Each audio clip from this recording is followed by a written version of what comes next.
Hey you guys, welcome to the second episode of my Dark Souls 2 playthrough. I'm excited to be back. We are today going to be going towards that direction over there, as I was already saying last time. The Forest of the Fallen Giant is what it's going to be.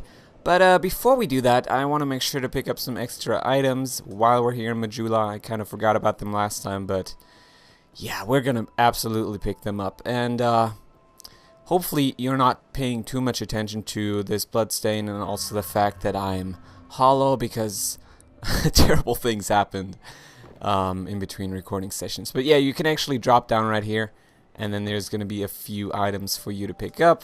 For example, some nice weapons and also a chime, which is something you can use if you want to be wielding miracles, and also the binoculars, which are very, very, very useful for me. Not so much for anybody else, I don't think, but for me, if I want to make thumbnails for the video, that's probably what I'm going to be using.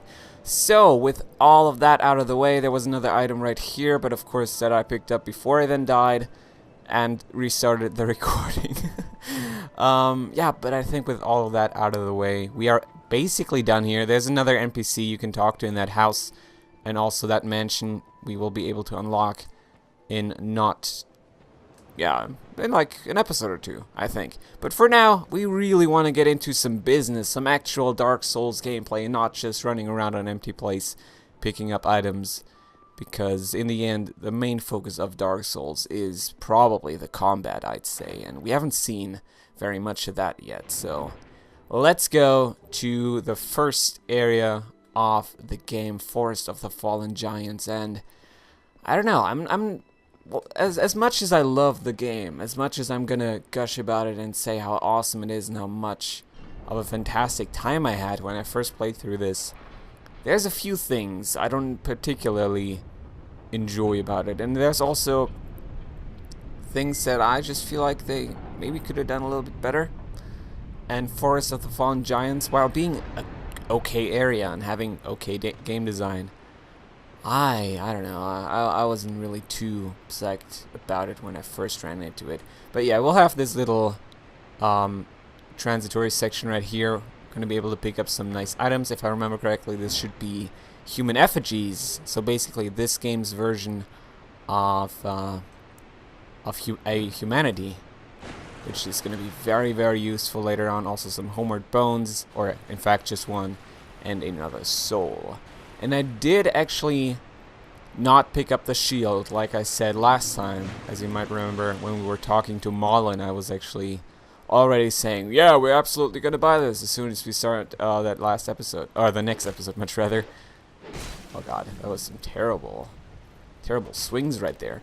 But I decided against it just because I would have had to use one of those consumable souls, and I'd rather just now get souls basically the standard way and only then go back and get the shield. We should very much be able to do all of this without a shield, so let's just risk it a little bit. So there's a bonfire right here, totally a bonfire that I missed when I first played through this. I don't know, I don't see the need for that bonfire, to be completely honest. And this game definitely gives you more bonfires than, say, a Dark Souls 1 does. So, I don't know. While I don't really know how to feel about that, I guess it doesn't change things too much. I want to be careful with that arrow that he's about to shoot.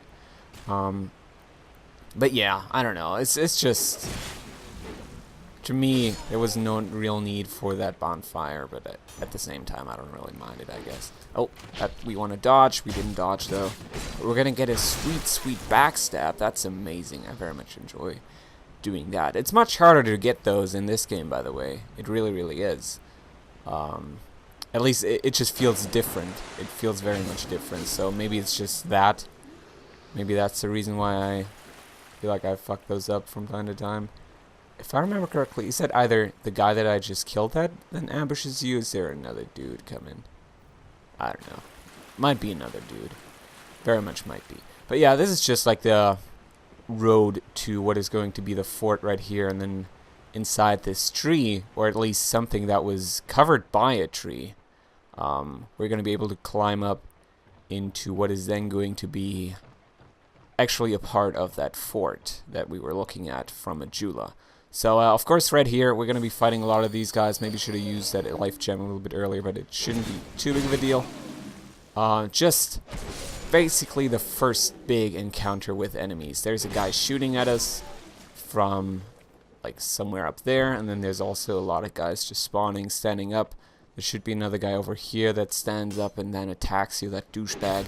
Let's end his life rather soon. And then this guy that you might have noticed is actually what's called a Haid Knight, and I'm not too sure about the pronunciation. I do want to get that off my chest right away. I'm not too sure how to pronounce these guys, but it's either Haid Knight, then me being German. Of course, that the spelling of that immediately brings me to the pronunciation Heide, which is how you pronounce that in German, and it's very much a word that looks like it's supposed to be German, or at least that's where that comes from, at the very least. Oh my god, I want to be careful about this guy. So yeah, I'm just not exactly sure how to pronounce these guys. They're a big pain in the ass though, and I don't even know if I want to fight them already. It's probably somewhat worth it, I'd say. But at the same time, they can be a big pain in the dick, and we'd have to go back to that bonfire, most likely. So, it might be something to do a little bit later on. Very much like those ogre-looking creatures, or at least something like that, from Things Betwixt, that you might remember, standing at that beach, protecting some kind of coffin. Alright, so now let's actually check real quick whether we picked up anything that's better than the broadsword that we have already. Of course, all of these weapons, the fancy looking ones, are part of that downloadable content that I'm not really too psyched about using, so I'd rather skip on those for the time being. And then, of course, with the stats that we currently have, there's not much we can use either, so we're just gonna have to carry on with what we have. Oh, I guess there's something I can now wear. Awesome. I feel much better about myself right now. But okay, we've basically now cleared this area. As I was saying, there's still this guy down there that we could kill, and I might try it. It might be worth it. The only problem with him is that he's actually really unpredictable, I feel. Like, he has some very, very off-putting moves, and that might really prevent us from doing like or like properly killing him right now. Oh, and that's absolutely not how that works. Alright, we want to dodge right about now. So that's going to be a difficult fight. It really is, because I hate his moveset and I still haven't figured out how they actually work. But if we just take a look at him for a few minutes here and try to see how he moves, you might be able to get maybe a backstab in. That would be amazing. But he has a very strong move that when you are behind him, he actually turns around like immediately and stabs you.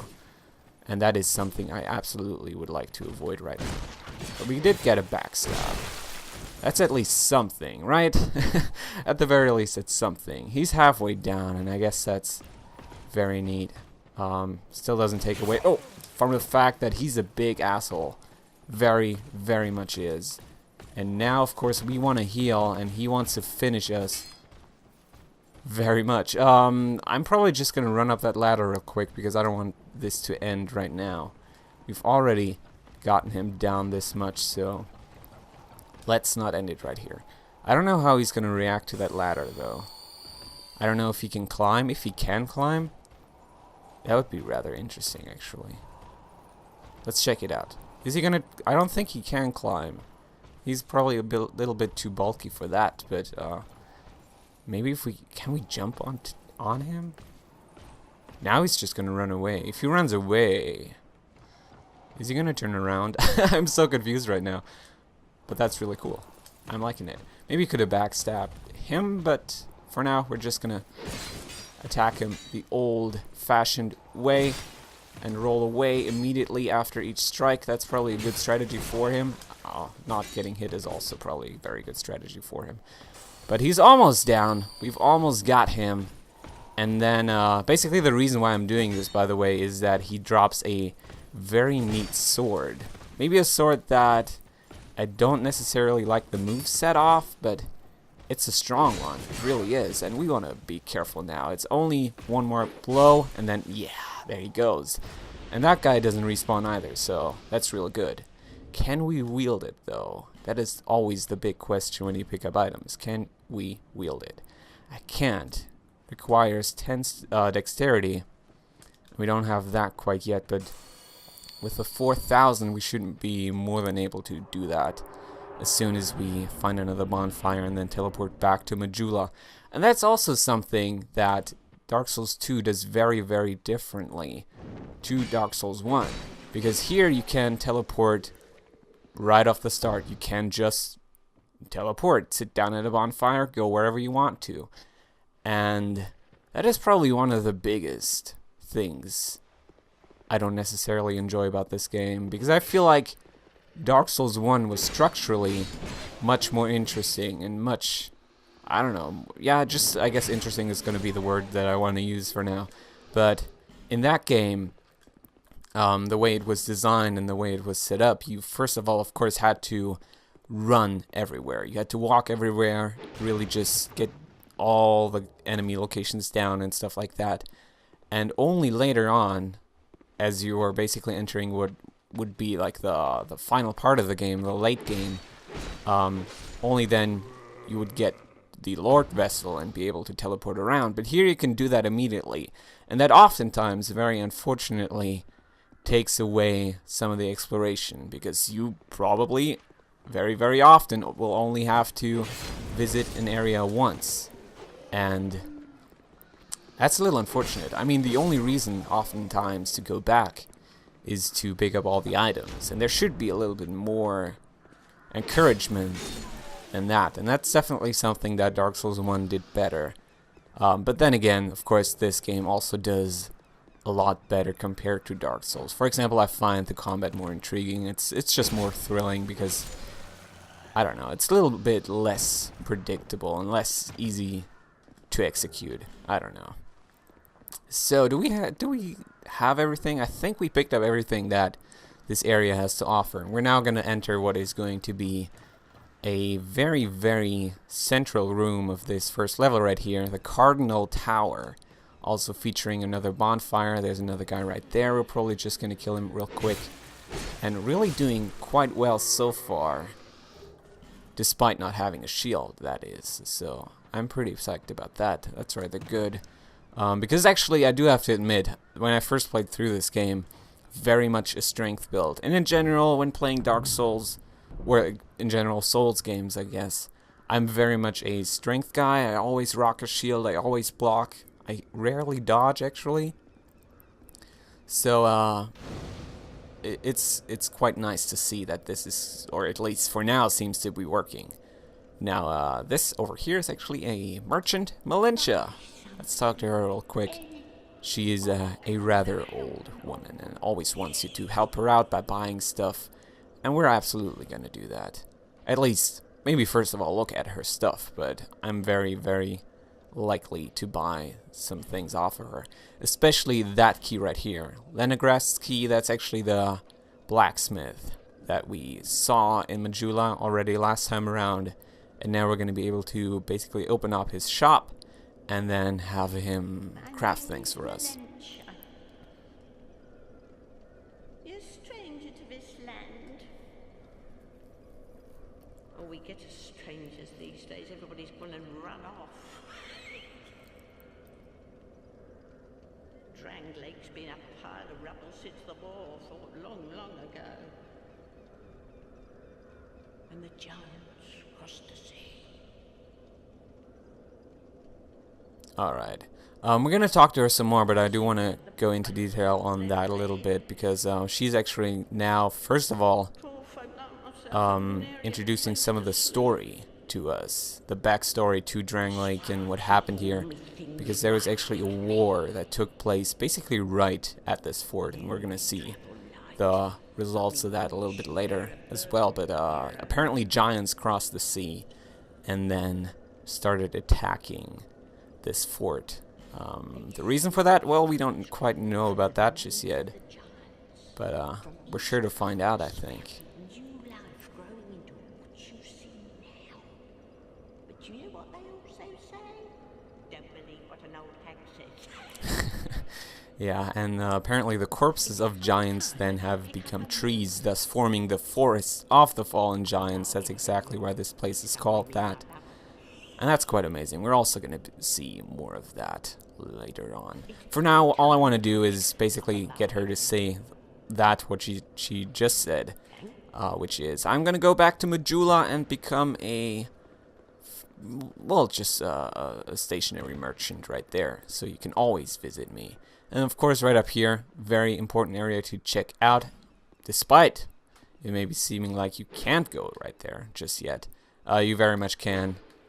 You can now break doors in Dark Souls 2. It doesn't make use of that mechanic too often, but we can break this one, and there's a few other ones you can break too, but it's not really a big feature. I wouldn't put it like on the back of the box or anything. So hand axe is rather nice. This guy is gonna get up, or at least he was supposed to. Now he's dead, and he's not getting up for a long time. I guess he might get up once we rest at the bonfire, but that's that's a whole different story. Now, this we absolutely want to loot. Absolutely, you do want to loot this because it gives you one of the most important things, an Estus Flask Shard. And that is really, really fantastic. You want to be picking that up because that allows you to actually get a little bit more Estus usage. So you get like a second one, essentially. That's what I'm trying to say. Now, you can drop on top of this. It can also very easily kill you. I'm very happy that it didn't, because I think the first time around I actually just fell straight down and died. So that went rather okay, I'd say. Now, we are going to rest at this bonfire. Not get up immediately, though, because I was already saying in the beginning that we want to do a few things in Majula, and that's exactly what we want to be doing right about now. Because we can travel back. It's that easy. You will always be hopping around a lot in this game. And that's also one of the strengths. I mean, while I did say that I don't particularly like the design, or like the level design, the whole setup, the structure of Dark Souls 2, in comparison to the first one, it does definitely offer something interesting and something very different to Dark Souls 1. Because in Dark Souls 1, I always like to imagine it as some kind of hose, you know, that somebody just folded up and like put little intersections in between all the paths. And that is basically what Dark Souls 1 is. This very much is like a flat surface where you can basically start at this hub area and venture out into every direction and all these kinds of spokes. So that's rather cool too, because you can do stuff simultaneously, and it's much more open in the, at least in the beginning of the game. So now, talking to her, we don't want to upgrade the flasks just yet, because that's going to be something we will do in like a minute or two. For now, what we want to do is absolutely get the 10 decks that we need for that, for that weapon, the Hade sword, Hade Knight sword, whatever it's called. And the best thing about that weapon too is that it actually is imbued with lightning, I think. It does some additional lightning damage. Yeah, as you can see right there. So we probably want to be using this. It doesn't scale with strength as well as the broadsword did, but that's alright. Now, of course we want to talk to him, the blacksmith Lenegras, and he is now going to be available because we can now unlock his door, which is rather fantastic. I don't know why she has it, why Melentia has his key, probably just because there's probably gonna be undead people coming wanting to interact with the blacksmith, and that's probably a good way of profiting off of that. But yeah, he's now gonna set up. Of course, that's gonna require a loading screen, very much like Melentia is going to. Well, we did have a loading screen though, so I don't know why she isn't showing up. Maybe once you defeat the boss of that area, she is going to then show up. I think that's actually how it works, yeah. So now with the 1,900 that we have, what we want to do is get this shield right here, Silver Eagle Kite Shield. Not the best shield in the game, but a pretty good shield to start with. It only has a 90% block, which if you've played Dark Souls 1, you probably are thinking, well, that's rather low. I wouldn't be using that. And yeah, that's exactly what I thought when I first started this game, but it does have quite a few of these shields. Quite a few of shields that just don't block 100% physical, and that's rather bad at first, but I do probably, now having played through the game more than once,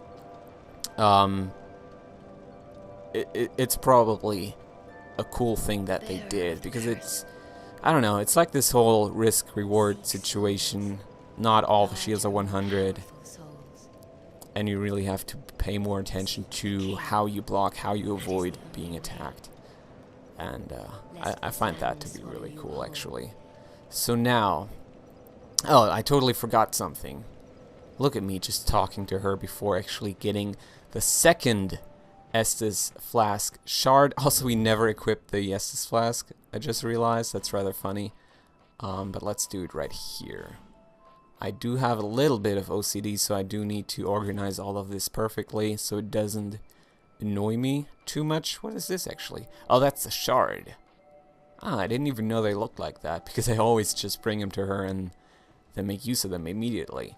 But yeah, we will probably have to fight these pigs over here. There's some additional pigs, and they're actually a big pain in the ass too. But I might fight them just for the heck of it. And apparently you just don't hit them with that sword, it seems. Shit, alright. Well, that should be interesting now. Yeah, that's exactly why I said I don't necessarily like the moveset of this hate sword, just because it's real hard at times to hit stuff with it, because it doesn't have any like vertical, or I guess it does have somewhat vertical attacks, but for the most part it's just weird diagonal things.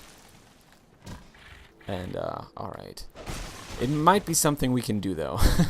It might be something we can finish right here. I would love to kill these pigs.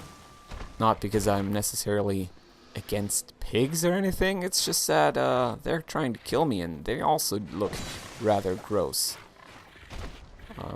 I do remember pushing one of these guys off, but apparently with this weapon it's not necessarily what we're going to be doing here. Alright.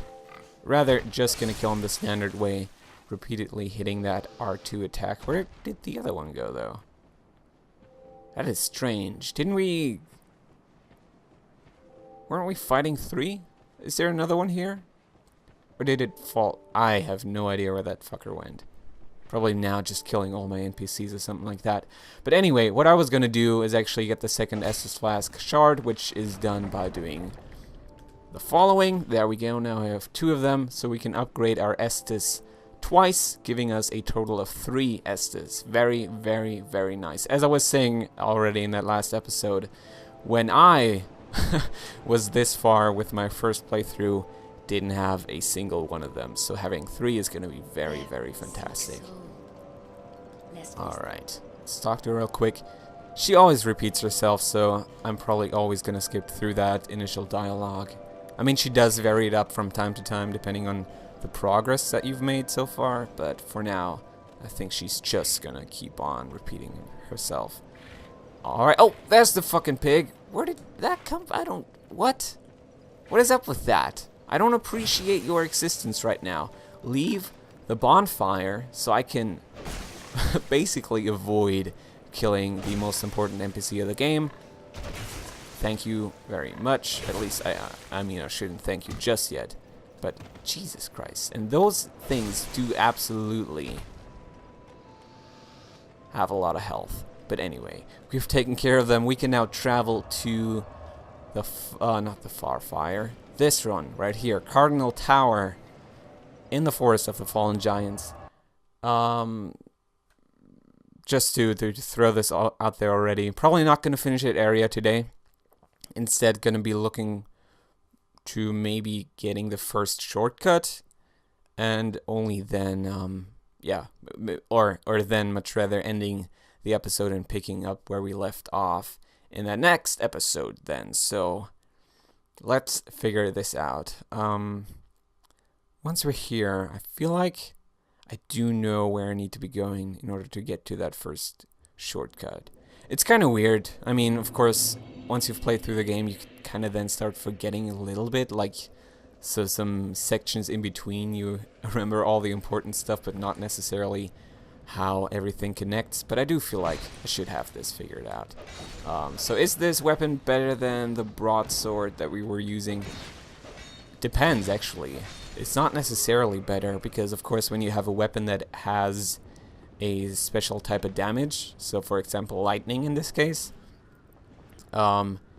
it isn't necessarily better, because also the enemies are gonna defend against 2 stats and not only the physical.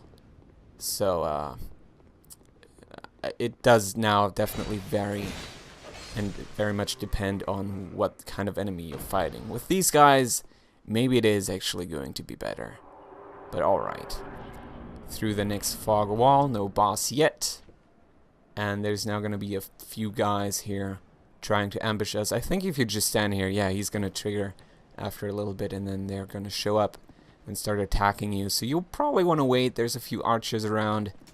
So it's only a good idea to take things slow and actually take care of these guys in a rather safe territory, because up this branch, not so much. Or route, I don't even know what it is exactly supposed to be. But okay, so we could go up there and open up that shortcut already. Don't want to do that immediately though. Much rather I'm going to drop down here and first of all clear this area, I think. This is a very important, well, I shouldn't say that, relatively important NPC that you can find in this direction as well, so it's probably only a good idea. Now that I have the shield, I need to get used to actually using it, because I mean, having played for like 50 minutes without one certainly makes you kind of forget about the fact that they do exist in the game and are very useful. So yeah, arrows coming in, very much a area filled with these guys, unfortunately. So maybe want to, oh my god, alright, maybe want to not be as aggressive as I am and much rather heal up real quick, take things slow. That's a good idea whenever you're playing Dark Souls. Just take things slow. Maybe want to kill this guy first because he doesn't have a shield, so I can focus on the other guy much more and maybe get a backstab in. It depends on what he wants to do though. Oh, that might be it though. Oh, maybe not, but I guess it doesn't matter. Would love to get one. I've never really gotten one with this sword actually, now that I'm thinking about it, because I rarely use it. Alright, now I want to jump over here. Ah, and there we go. There's the backstab. You dick. You giant dick. Okay. Heal up real quick. We can now heal up much more frequently just because we have the Estus flasks, and of course they do. Oh, hello Boulder. Have a nice day, Boulder. But of course they get replenished once you interact with a bonfire. Alright. And this is actually the NPC that I was talking about. I forget his name. It might be like something with C. No. Kale. I think it is actually Kale. And he's going to talk a little bit about his life, what he's doing in this world. He's a traveler. He came here to create a map. But then as we are about to find out, he actually doesn't really know why he's here or how he started with that whole map creating business. And he just seems like he's really oblivious. He forgets a lot of things. But I do know one thing for certain. I have always been very fond of maps. And also now the reason why we're talking to him is that the bigger house that we saw in Majula, that mansion, quote-unquote, is actually where he resides, and we're going to be able to open that up as soon as we finish with his dialogue right here. He should give us a key. I believe Once we tell him that we also very much appreciate maps, and how cool are they? I mean, come on. And then he just gives us the key to his house, which is rather strange, now that I'm really thinking about it, but I'm okay with it. It's really going to help us out. There's a really cool item in there, wonderful. Then you're and it's something you want to do. It's also, take this. it also opens up a nice, Mansion. well, I guess room that's going to be neat to look at as we keep making progress in this game. Now, another last item right here.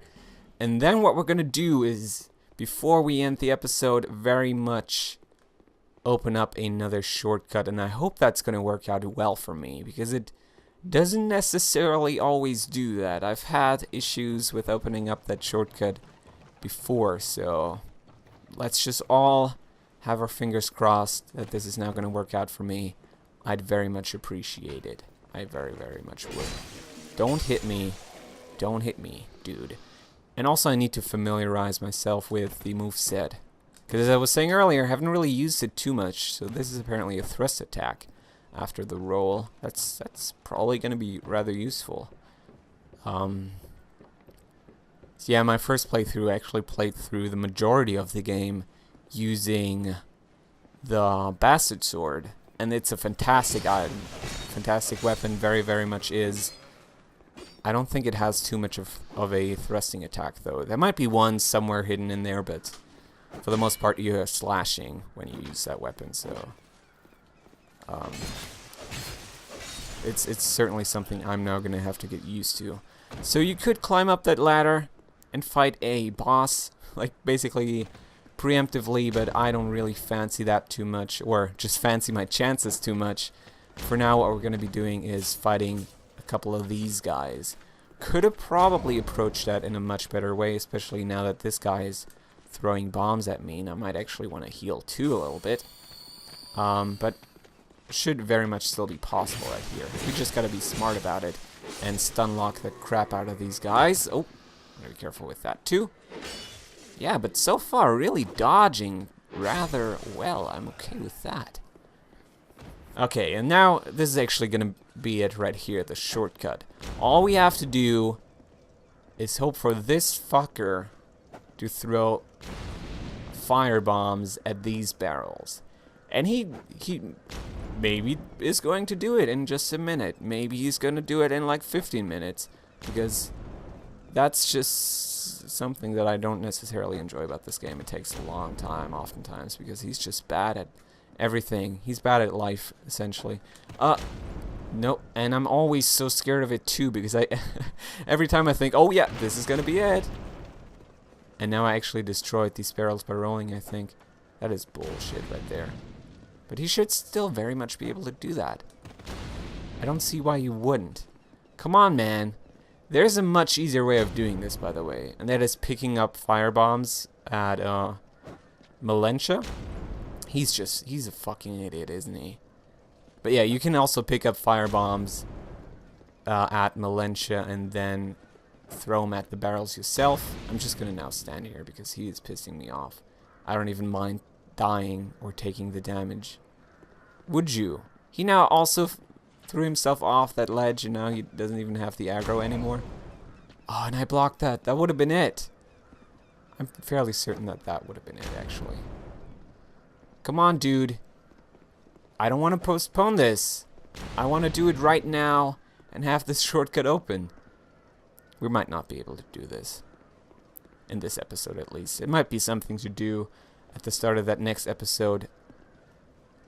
But come on, man. I hate when the game doesn't function the way I want it to function.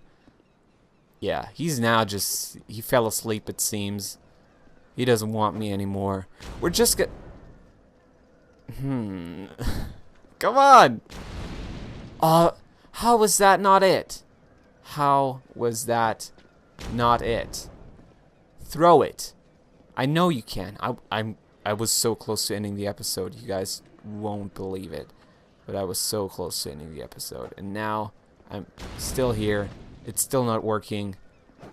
I'm really reconsidering everything. And not so much anymore because now it's open. we are gonna have our shortcut and are gonna end the episode right here. So I hope everybody enjoyed this. Next time, we are probably gonna be fighting a boss, the very first boss of the game. And yeah, I'm very excited to see how that goes. There's definitely much more to explore and much more to look at and fight. So hopefully everybody's excited for the third episode of this series. Thank you so much for watching. I hope everybody's enjoying these. And yeah, we'll be back with more. Goodbye, you guys. Have a good one.